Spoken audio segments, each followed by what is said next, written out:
Hindi na sana ako naniwala sa inyo. May naisip akong paraan.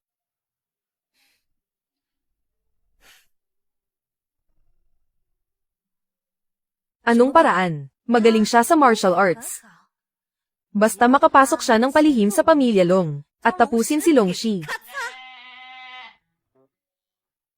Edi ang pagiging pinuno ng pamilya Long, babalik na ulit sa mga kamay mo.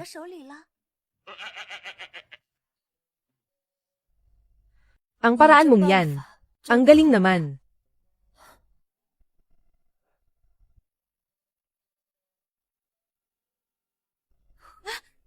Hoy, Long Yu, saan ka pupunta? Aalis na ako sa Jiangcheng. Mukhang hindi ako nababagay sa lugar na ito. Ling Yu, pigilan mo siya.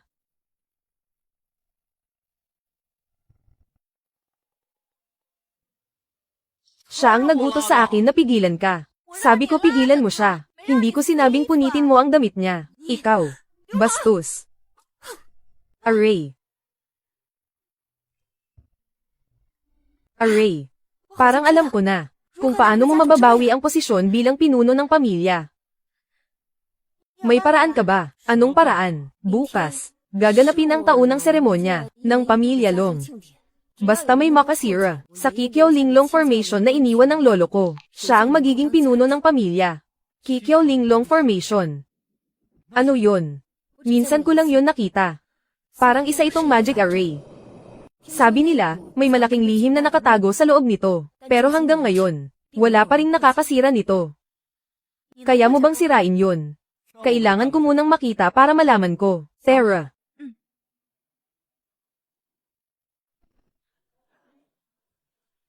Ngayong araw, ang mga miyembro ng pamilya Long ay nagbabalik sa pamilya Long para subukang sirain muli ang Kikiao Linglong Formation. Kung sino man ang makasira nito, sa kanya mapupunta ang posisyon ng pinuno ng pamilya. Ilang dekada na ang lumipas.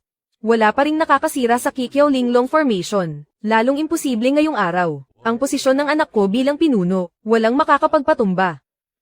Dahil nandito na ang lahat. Simulan na natin. Wala pa ako rito. Magsisimula na ba ang Linglong Formation?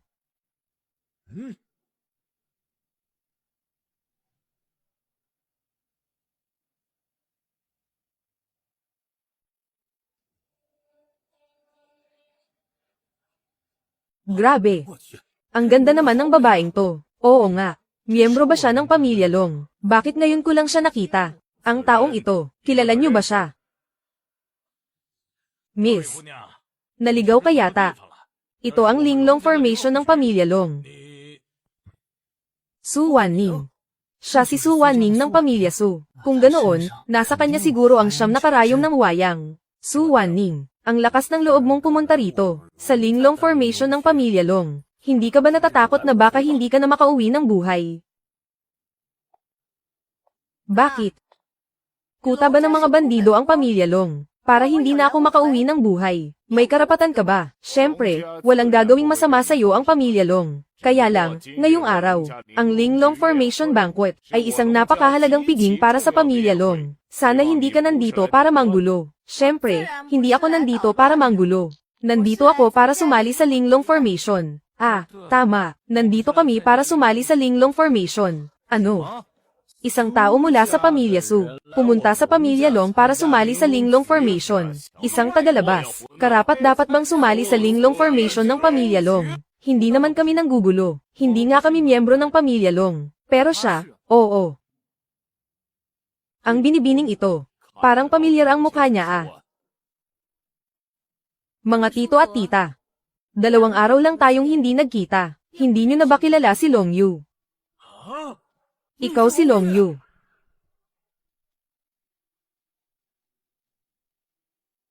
Ano? Ikaw si Long Yu. Diyos ko, ito pala ang dating head ng pamilya, si Long Yu. Hindi ko akalain na ganito siya kaganda. Ang pamilya Long pala natin ay may ganitong napakagandang babae. Sayang nga lang at pinalayas siya sa pamilya Long. Kung hindi, sa pamamagitan ng kasal, tiyak na magdadala siya sa pamilya Long ng malaking pakinabang. Long Yu, ikaw. Bumalik ka. Tito Wu. Bumalik na po ako. Ngayong araw, babawiin ko ang posisyon bilang head ng pamilya. Babawiin ang posisyon ng head ng pamilya. Long Yu, karapat-dapat ka ba? Pinalayas ka na sa pamilya Long. Wala kang karapatang magpakita rito. Talaga ba? Kung gayon, natatandaan mo pa ba ang itinakda ni Lolo tungkol sa mga patakaran sa pagsali sa Linglong Game? Siyempre natatandaan ko, basta't nananalaytay sa kanya ang dugo ng pamilya Long, maaari siyang sumali. Ngayon, may karapatan ba ako o wala? Kahit na may karapatan ka, ano naman? Akala mo ba talaga kaya mong basagin ang Linglong Game at maging head ng pamilya? Ang Linglong Game ay ilang dekada nang walang nakakabasag. Paano mo ito mababasag? Lin Yu, anong gagawin ko? Huwag kang mag-alala, nandito ako. Sisiw lang yan. Alam mo ba kung ano ang Linglong Game?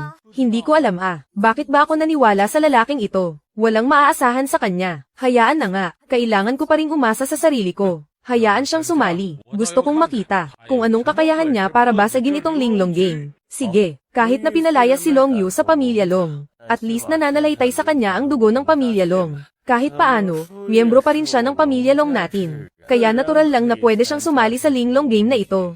Kung ganoon, ang Linglong Game ng pamilya Long ay magsisimula na ngayon.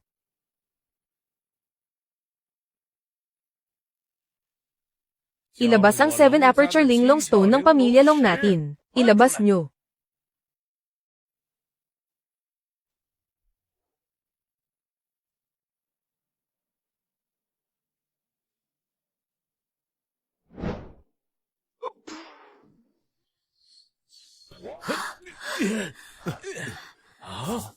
Ito na ba ang 7 aperture Linglong Game ng pamilya Long? Tama. Hindi ka pa nakakita ng ganitong mahiwagang bagay, no? Itong 7 aperture Linglong Game ay iniwan pa ng mga ninuno ng pamilya Long natin. Sabi nila, may malaking lihim na nakatago sa loob nito. At ang mga ninuno ng pamilya Long sa buong buhay nila ay hindi nakuha ang lihim na ito. Kaya nila iniwan ang patakarang ito. Hindi ba't malaking bato lang ito? Bato nga ito. Pero ang batong ito ay natural na nabuo. Ang mga linya sa ibabaw nito ay nabuo pa matapos dumaan sa kidlat ng langit. Sabi ng lolo ko, basta't mabasa ang mga linya sa ibabaw nito, mabubuksan ang batong ito, at makukuha ang mahiwagang lihim sa loob. Nasubukan mo na ba? Anong pakiramdam? Wala talaga akong anumang clue. Kahit na sa martial arts o sa medisina, o sa iba pang bagay. Walang makakapag-resonate sa batong ito. Lin Yu, alam mo ba kung paano ito basagin? Ako. Hindi ba ito ang batong pinaglalaroan ko noong bata pa ako? Mga bagay na basta ko lang isinulat noong bata pa ako. Itinuturing pala nilang kayamanan ngayon. Siyempre alam ko. Alam mo, wala siyang alam na kahit ano. Hindi mo ba nakita ang Kikiao Linglong puzzle ng pamilya Long? Nang lumabas ito, hindi ba't nanlaki ang mga mata ng lalaking ito? Sa bagay, ang Kikiao Linglong melody ng pamilya Long. Paano niya malalaman? Long Yu, tuturuan kita mamaya kung paano ito basagin. Ano?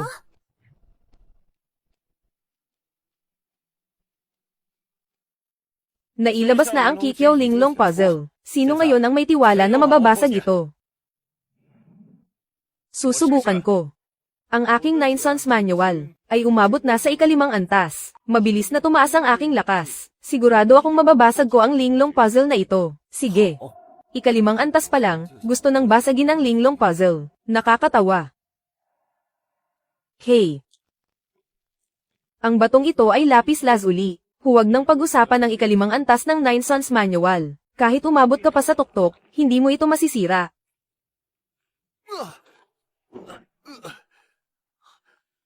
Nabigo ako. Susunod. May gusto pa bang sumubok? Susubukan ko. Longwu, gusto mo ring sumubok? Ang aking 9 Sons Manual ay umabot na sa ika-8 antas. Bakit hindi ko susubukan? Hindi maganda. Ang ika-8 antas ng 9 Sons Manual. Paano kung talagang umasa siya sa 9 Sons Manual at mabasag ang Linglong puzzle? Anong gagawin natin?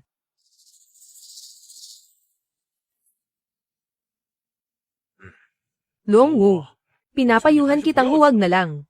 Ang Linglong puzzle ay pagkakataon para sa mga kabataan. Nang mag-iwan ng patakaran ang dating pinuno, sinabi ba niyang kailangang kabataan lang? Wala naman. Dahil wala. Ibig sabihin lahat ay may pagkakataon. Bakit hindi ako pwedeng pumunta? Natatakot ka ba na mabasag ko ang Linglong puzzle? At maaga ko ang posisyon mo bilang pinuno. Kahit pumunta ka pa, sa tingin mo ba talaga mababasag mo ang Linglong puzzle?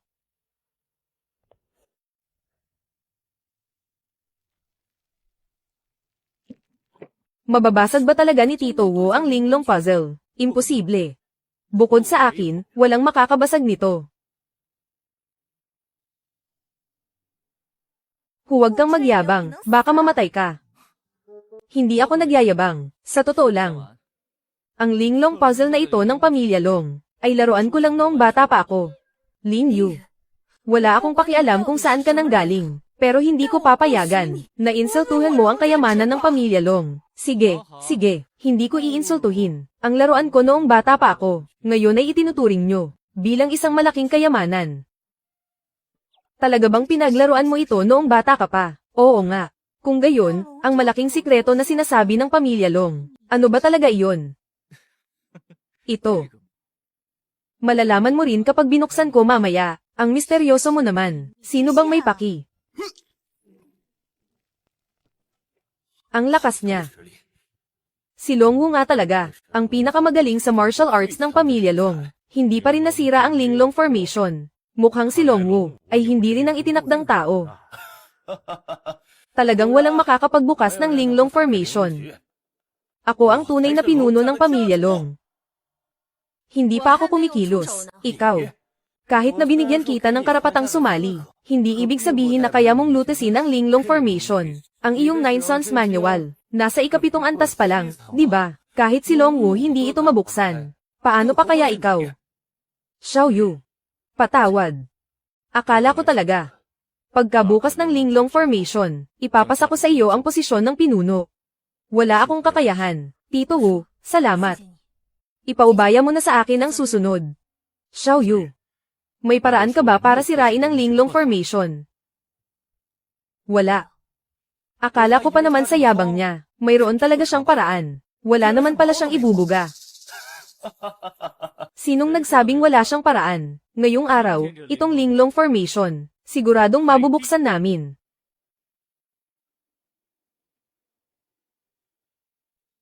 Ikaw na naman. Ito ay aktibidad ng aming Pamilya Long. Bawal sumali ang mga tagalabas. Sa mga turo ng aming mga ninuno, walang sinabi na bawal sumali ang mga tagalabas. Gusto mo bang suwayin ang mga ninuno? Ikaw. Sige. Kahit papasaliin kita. Kaya mo ba talagang sirain ang linglong formation ng Pamilya Long ko? Itong linglong formation, ilang dekada nang hindi nasa-siren ng Pamilya Long. Isang tagalabas na tulad mo, gusto itong sirain. Nananaginip ka ng gising. Kung ako sa'yo, umalis ka na lang. Huwag ka nang magpahiya rito. Paano malalaman kung hindi susubukan? Malay mo. Itong linglong stone ninyo. Laruan ko lang noong bata ako. Ano? Ang lakas ng loob mong insultuhan. Ang pamana ng aming Pamilya Long. Ang kapal ng mukha. Ang kapal ng mukha mong insultuhan ang pamana ng Pamilya Long. Mukhang ayaw mo na atang mabuhay. Mga tauhan, bugbugin niyo siya. Subukan niyo lang. Long Yu. Nagdala ka ng tagalabas para manggulo sa piging ng pamilya. Anong balak mo? Gusto mo bang sirain ang tradisyon ng Pamilya Long? Ang galing mo namang magbintang, Long Shi. Long Shi, ang mga ginagawa mo, huwag mong ibintang sa iba. Kahit babae ako, Long Yu, lahat ng ginagawa ko ay para sa kabutihan ng Pamilya Long. Hindi tulad mo. Sa labas, tapat sa Pamilya Long. Pero patago, lahat ng ginagawa mo ay nakakasira sa Pamilya Long. Ikaw. Anong pinagsasasabi mo? Kung totoo man o hindi, alam mo sa sarili mo. Tama na. Ano ang silbi ng pagtatalo? Long Yu, dahil gusto mong ipaglaban ang posisyon bilang pinuno ng pamilya, subukan natin. Hindi na kailangan. Tutulungan kita.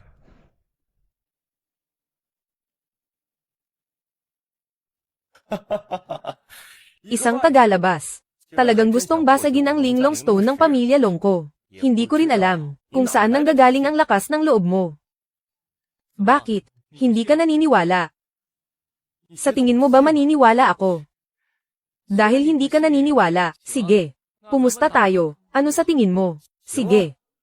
Kung hindi mo mababasag ang linglong stone na ito, sisirain mo ang sarili mong meridians, at lalayas ka sa Jiangcheng. Hindi pwede. Bakit? Natatakot ka na. Hindi ba't ang yabang mo kanina? Lin Yu. Hindi mo kailangang mag-alangan para sa akin. Sinong nagsabing nag-aalangan ako? Sigurado ako. Pumapayag ako. Pero, Paano kung mabasag ko ang linglong stone na ito? Ano ang gusto mo? Paano kung magsuot ka ng maid outfit? Ikaw, iniinsulto mo ako. Paano naging insulto ito? Hindi ba't sa tingin mo hindi ka matatalo? Tama nga naman. Paano ako matatalo? Ang linglong stone ay hinding-hindi mababasag. Ng taong ito na si Lin Yu. Hindi matatalo. Kaya natural na hindi na kailangang magsuot ng maid outfit. Sige, pumapayag ako. Usapan na yan. Kung babawiin mo ang sinabi mo, tatamaan ka ng kidlat. Hinding-hindi ako matatalo. Ang lalaking ito, baka tuluyan ng masira ang cultivation niya. Hey! Bukas na ba? Hindi pa nga ako nagsisimula. Tingnan mo kung gaano kayo kabilis mag-alala. Gago! Magsimula ka na. Hindi na ako makapaghintay na makita kang sinisira ang sarili mong meridians. Lin Yu, huwag mo kaming ipahiya sa pamilya Su. Huwag kang mag-alala.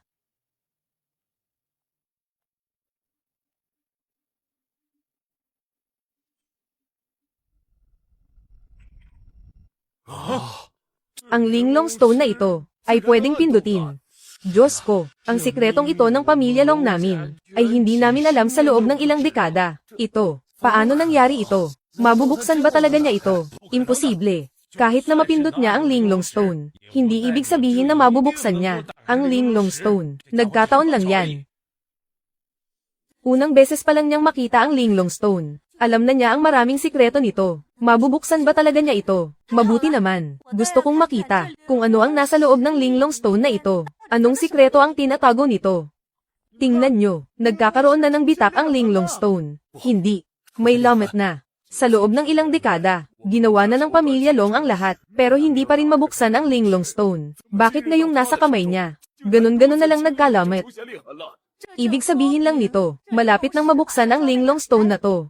Mukhang ang pinakamahalagang kayamanan ng pamilya Long nyo. Hindi naman pala ganoon ka-espesyal. Ibig sabihin ba nito, ang linglong stone ay dating laruan lang ng taong to? Ang sikreto sa loob ng linglong stone, may kinalaman din kaya sa kanya? Ilang dekada ko nang hindi na paglaruan ang batong to. Medyo nakakainis din palang buksan. Pero ayos lang. Kailangan lang ng kaunting oras, di ba?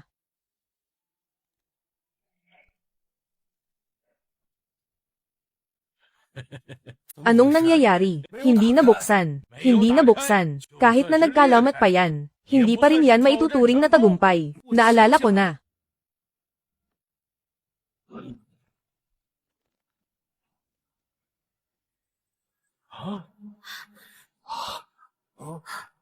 Bukas na.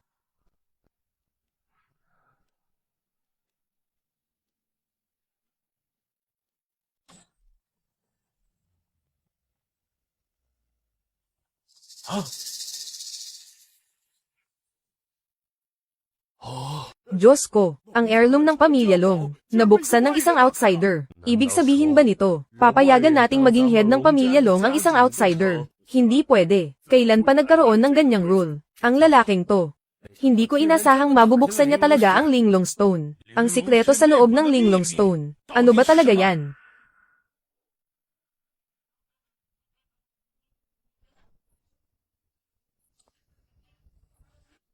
Isang brocade box. Buksan mo na ang brocade box para makita natin.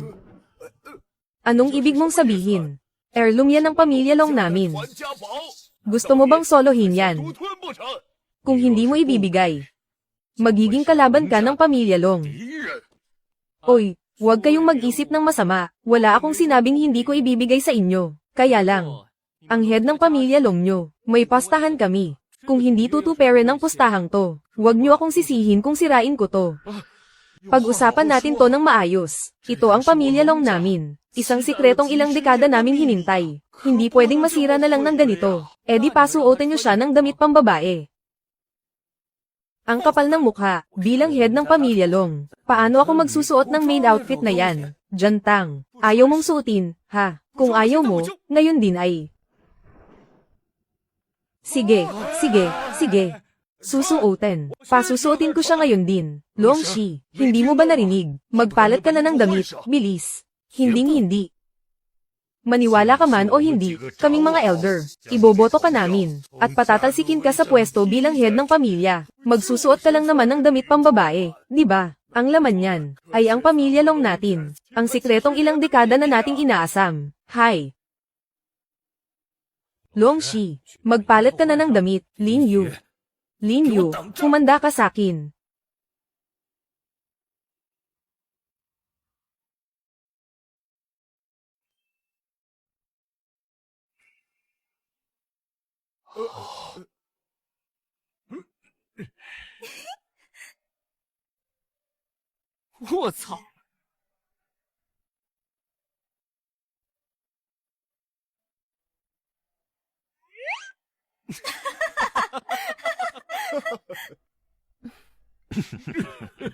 Lin Yu, suot ko na ang damit. Ibigay mo na ang sikreto ng pamilya Long namin. Heto sa inyo. Ang sikreto ng Linglong Stone ng pamilya Long. Akala ko bago ako mamatay, ay hindi ko na malalaman. Ang sikreto ng Linglong Stone na ito, hindi ko inaasahan, na may makakapagbukas nito. Tingnan natin ang sikreto ng Linglong Stone. Ano kaya talaga ito? Ang sikreto ng Linglong Stone. Ano kaya talaga ang nasa loob? Bubuksan ko na. Huwag mo akong pigilan. Gusto ko ring makita kung ano ang sikretong ito. Ito ang sikreto ng pamilya Long namin. Bakit mo ako pinipigilan? Hindi nyo ba narinig ang kasabihan? Kung gaano kataas ang inaasahan, ay ganoon din kalaki ang pagkabigo. Anong ibig mong sabihin? Malalaman nyo rin maya-maya.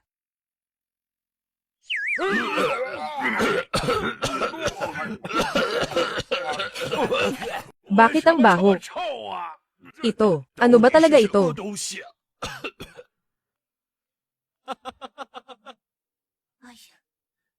Hihihi. Inilagay ko sa loob niyan.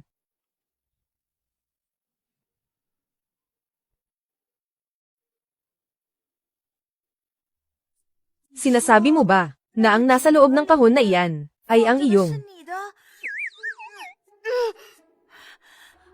Ang kadiri mo naman. Hay nako, bata pa ako noon, wala pa akong alam. Ikaw, sino ba namang mag-aakala na ganyan kayo sa pamilya Long? Ginawa nyo pang pamana ng pamilya ang bagay na ito. Sino ba kasing nagsabi na ilagay mo iyan sa loob ng ganyang kayamanan? Ito, ang pamanang ilang dekada ng pamilya Long, sa loob ng Linglong Stone, ay isang tae. Diyos ko po. Bakit nyo Gina ganito ang pamilya Long namin? Mabuti pang mamatay na lang ako. Bakit kailangan ko pang malaman ang ganitong resulta? Sumpa man. Kung malalaman ko lang kung sino ang may gawa nito, papatayin ko siya.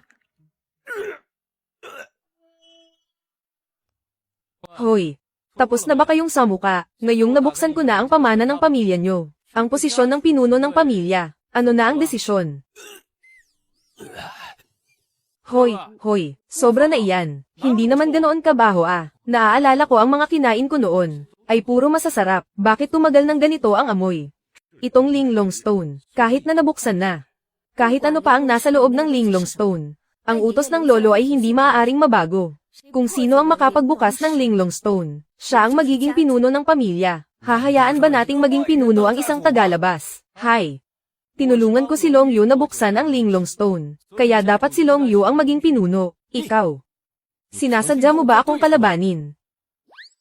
Ngayon mo lang napansin. Akala ko matagal mo nang alam. Ako. Hindi ko isusuko ang posisyon ng pinuno.